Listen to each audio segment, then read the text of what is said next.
Alright folks, this video we are going to update the BIOS on our Asrock B660m Pro RS motherboard. I just got this maybe a week ago, and we're a little backlogged on videos, so I'm finally doing this one. One of the things you will find about this channel, I get a lot of motherboards in, and I will pretty much always do a BIOS overview, installation of some CPU into it. We will do a macro view, and then we'll do a BIOS update, which we're at now. So let's get started. What I'm going to do is type in, if I get this thing to move over here, Asrock B660m Pro RS. Now, before that, we need to check to see what our BIOS version is, okay? So SYS brings up system information, and BIOS is right here, 2.01, November of 21. So this thing's been sitting around a while. But, well, actually, let's see what BIOSes are available. So I came in here, right, then we jumped over. What you have to do is go to support here, not the one at the top, but the one right here at the bottom. And then we're going to click on BIOS. You will find, before we do that, CPU supported. That is all of them, okay, that are out there. One of the interesting things is only this CPU, as of right now, requires a BIOS update, right? All the rest of them are good right off the bat. You will find when 13th gen comes around, you probably will need a BIOS update. Whether you need it right away or not, it's another story. If it's like 8th and 9th gen, was able to run quite a few 9th gen CPUs without running the BIOS update. And then I did the BIOS update with the 9th gen chip in. So we'll see how this 12th to 13th gen goes. All right, let's go back. Usually in here also, memory compatibility. You can find out if your RAM's compatible. All right, back over to BIOS. So please read the information, blah, blah, blah. Here is our different BIOS versions. You can see that we had 2.01. That came out November.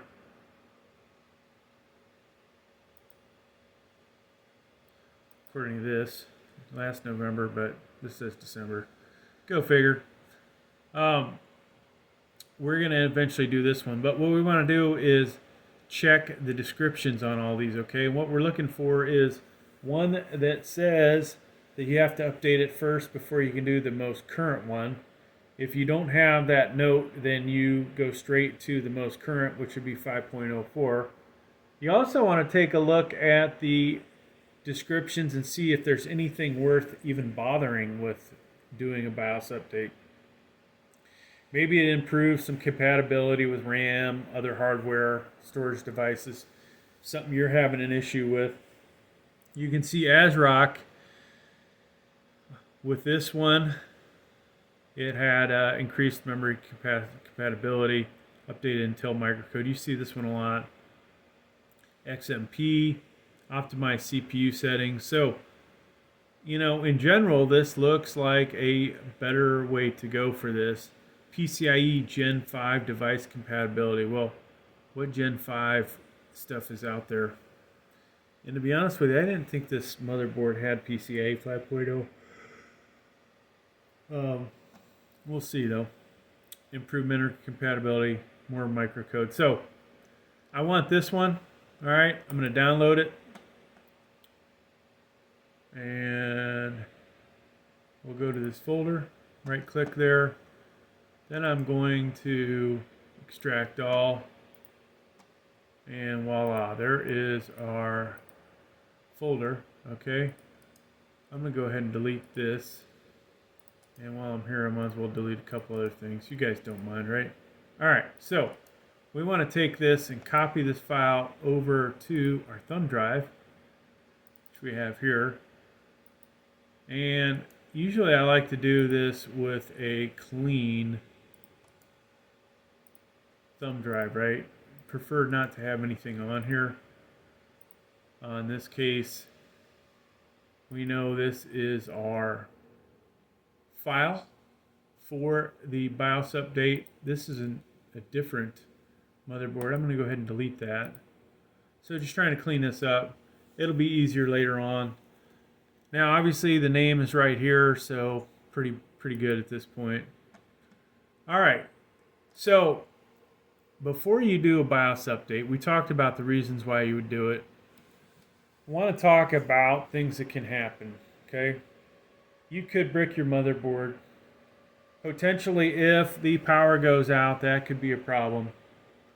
You want to ensure that the weather's good, that you do not have risk of losing your power, whether it be from a storm, tornado, hurricane, windstorm, ice storm, hailstorm, all that kind of stuff, right? Stuff happens, and it can be bad for your motherboard. Now, if everything looks good, then you'll want to proceed to the next step, which is we're going to reboot this computer to the BIOS. So I'll hit restart, and we're going to start cranking on the delete key here in a moment. Okay, start doing it. You know, depending on how fast your drives are and other stuff, this may pop up quick or it may take a while. So right there, F2 or delete should enter the BIOS, and voila. Now, a bunch of different places you can do this. This is an easy mode. This is the way I'm going to do it. It's also an advanced mode under tool right there, okay? We'll go back to easy mode. Instant flash. Please suspend BitLocker. Don't have that. Continue, yes. All right, so you saw that it scanned the drive and found it right there. I'm going to go ahead and click update. Do you want to update UEFI? All right, so basically we're updating our BIOS. I want to say yes.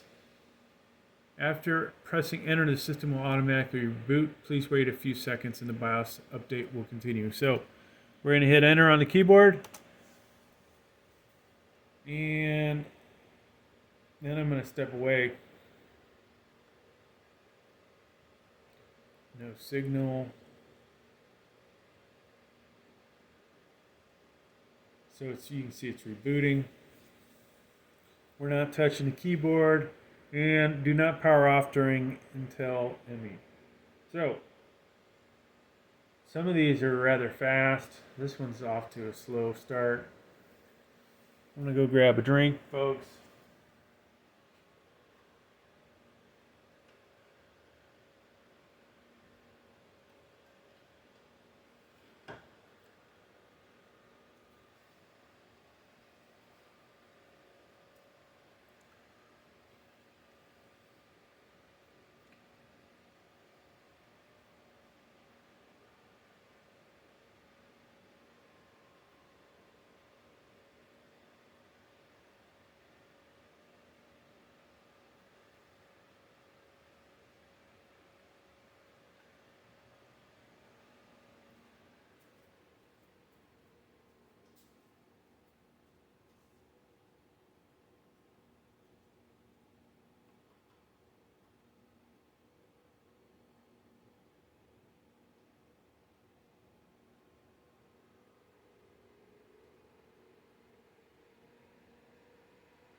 91%, folks. We're almost there. And it's rebooting. Still not touching the computer. So if we're lucky, it will reboot to Windows. If we're not lucky, it won't reboot, and we'll end up having to fix that. Now, we will go into the BIOS regardless of whether it goes to Windows or not. I want to make sure that XMP is overclocking. Just rebooting again.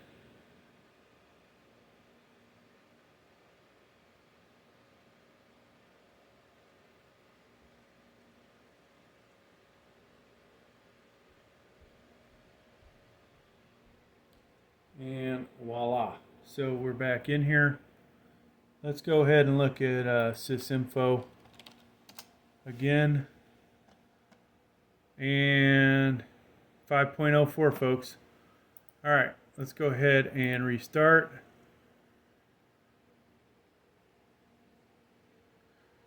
So I should have showed you while we're in there the other way to check, obviously, if your RAM is actually overclocked. Hitting the delete key.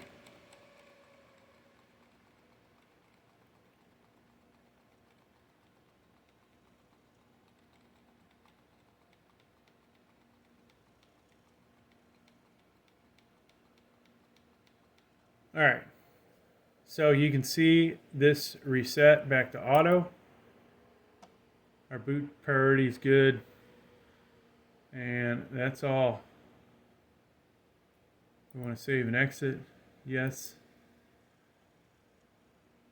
and hopefully it boots back into Windows.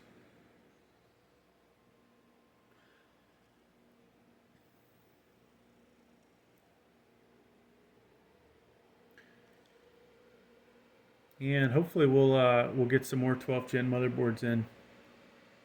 I'd like to eventually get some higher end stuff in. We've pretty much kept our budget between 80 and 180. I think is the most I spent on a motherboard. I've had a couple of them right underneath that, and most of them have been 100 to 115 on the channel.